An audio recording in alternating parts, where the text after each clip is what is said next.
আজকের এই ভিডিওতে আমি দেখাবো কিভাবে আমরা ওয়েবসাইটের একটা পেজ এডিট না করেই সেই পেজের টেক্সটগুলো আমরা চেঞ্জ করতে পারি।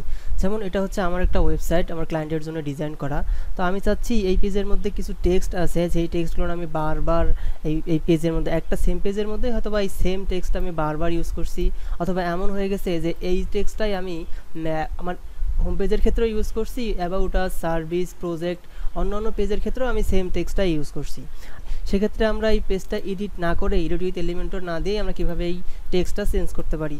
এটা শুধু পেজের ক্ষেত্রে না, আমরা যদি যে কোনো একটা পোস্টের মধ্যে যাই, ব্লগ পোস্টের মধ্যে যাই, সেক্ষেত্রেও আমরা সেই ব্লগ পোস্টের কিছু কন্টেন্ট, হেডিং অথবা স্পেসিফিক যে কোনো একটা কন্টেন্ট ওয়ার্ড যদি আমরা চেঞ্জ করতে চাই, সেক্ষেত্রে আমরা সেই পেজটা অথবা সেই ব্লগটা এডিট না করেই আমরা সেই পেজের টেক্সটটা চেঞ্জ করতে পারবো।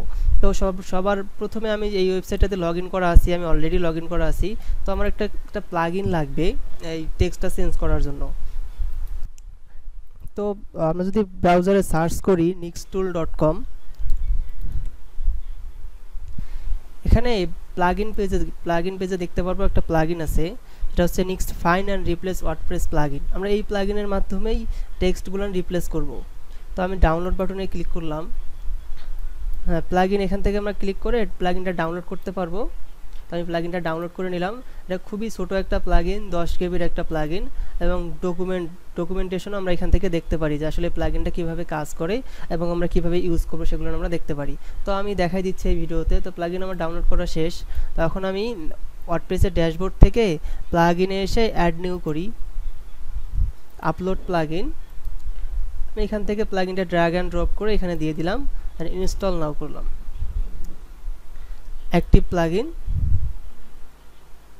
তো আমাদের প্লাগইন ইনস্টল অ্যান্ড অ্যাক্টিভেশন ডান। তো এখন আমরা দেখব যে আমরা এই টেক্সটটা চেঞ্জ করতে চাই।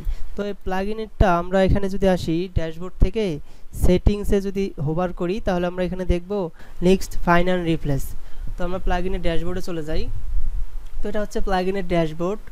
অ্যাড রুলে যদি ক্লিক করি, তাহলে আমরা দেখতে পারবো ফাইন্ড অ্যান্ড রিপ্লেস উইথ, মানে ফাইন্ডের মধ্যে আমরা যেই টেক্সটটা দিব, আমাদের ওয়েবসাইটে যেই টেক্সটটা আছে এই টেক্সটটা আমরা ফাইন্ডের মধ্যে দিলাম, এবং আমরা চেঞ্জ করতে চাচ্ছি যে এই লেখাটার পরিবর্তে, আমি আপাতত টেক্সটের ক্ষেত্রে যদি দেখাই যে এই লেখাটার পরিবর্তে আমি এখানে সাপোজ ওয়ার্ডপ্রেস এই লেখাটা দেখতে চাচ্ছি।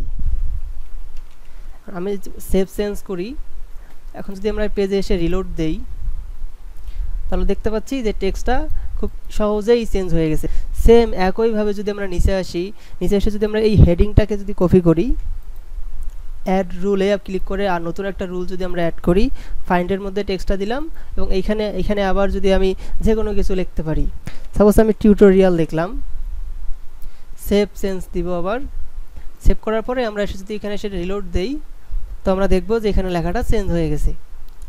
একইভাবে আমরা যে কোনো পেজ থেকে আমরা এভাবে চেঞ্জ করতে পারবো।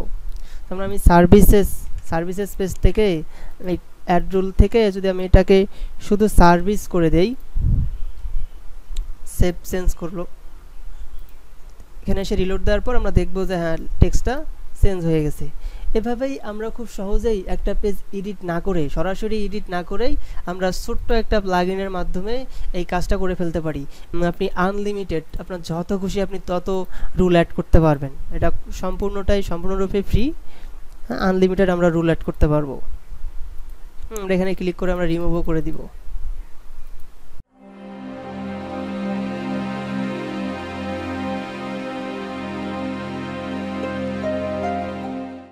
Next find and replace WordPress plugin, অথবা এই প্লাগইনটা, অথবা আমরা মার্কেটে যেমন আরও অনেক প্লাগইন আছে, যদি আমরা wordpress.org-তে যাই অথবা আমরা প্লাগইন থেকে অ্যাড নিউ করে যদি সার্চ করি ফাইন্ড অ্যান্ড রিপ্লেস, তাহলে এখানে অনেকগুলো প্লাগইন দেখতে পারবো। আমরা এই প্লাগইনগুলো আসলে কেন ইউজ করি? এই প্লাগইনগুলো ইউজ করি আমরা মূলত বেশ কিছু কারণে। প্রথমত হচ্ছে আমরা যদি একটা থিম ইউজ করি, অথবা একটা কাস্টম থিম, আমরা থিম ফরেস্ট অথবা অন্য কোথাও থেকে একটা থিম ইউজ করলাম, যেই থিমটা সম্পর্কে আসলে আমরা খুব বেশি হয়তোবা ভালো জানি না, এই থিমের মধ্যে এমন কিছু টেক্সট থাকে, সেই টেক্সটগুলো হয়তোবা আমরা চেঞ্জ করতে পারতেছি না, অথবা এডিট করলে আমরা সেই এক্সাক্ট ফাংশনালিটিটা খুঁজে পাই না, অথবা খুঁজে বের করতে গেলে অনেক বেশি সময় লাগে। সেক্ষেত্রে আমরা এই প্লাগইনটা ইউজ করে খুব সহজেই সেই পেজের টেক্সটটা চেঞ্জ করতে পারি। দ্বিতীয়ত আবার যদি আমরা যখন কোনো একটা ক্লায়েন্টের জন্য কাজ করি, সেই ক্লায়েন্টের কাছে ওয়েবসাইটটা ডেলিভারি হওয়ার পরে সে তো জানে না আসলে এলিমেন্টর দিয়ে অথবা অন্য কোনো পেজ বিল্ডার দিয়ে কিভাবে এডিট করে করে একটা পেজের টেক্সট চেঞ্জ করতে হয়। সে হয়তো বা সামান্য কিছু চেঞ্জ করতে চাচ্ছে, একটা ওয়ার্ড চেঞ্জ করতে চাচ্ছে, একটা লাইন চেঞ্জ করতে চাচ্ছে, সেটা আসলে সে জানে না কিভাবে আসলে কোথায় এডিট করে করে চেঞ্জ করতে হবে। তার ক্ষেত্রেও যদি সেই প্লাগইনটা ইউজ করে ফাইন্ডের মধ্যে যদি সে আর ওয়েবসাইটের টেক্সটটা দেয় এবং রিপ্লেসের ওই জায়গায় যদি সে লিখে দেয় যে সে আসলে এখানে কি দেখাইতে চাচ্ছে, তাহলে সে খুব সহজেই সেই টেক্সটটা চেঞ্জ করতে পারবে।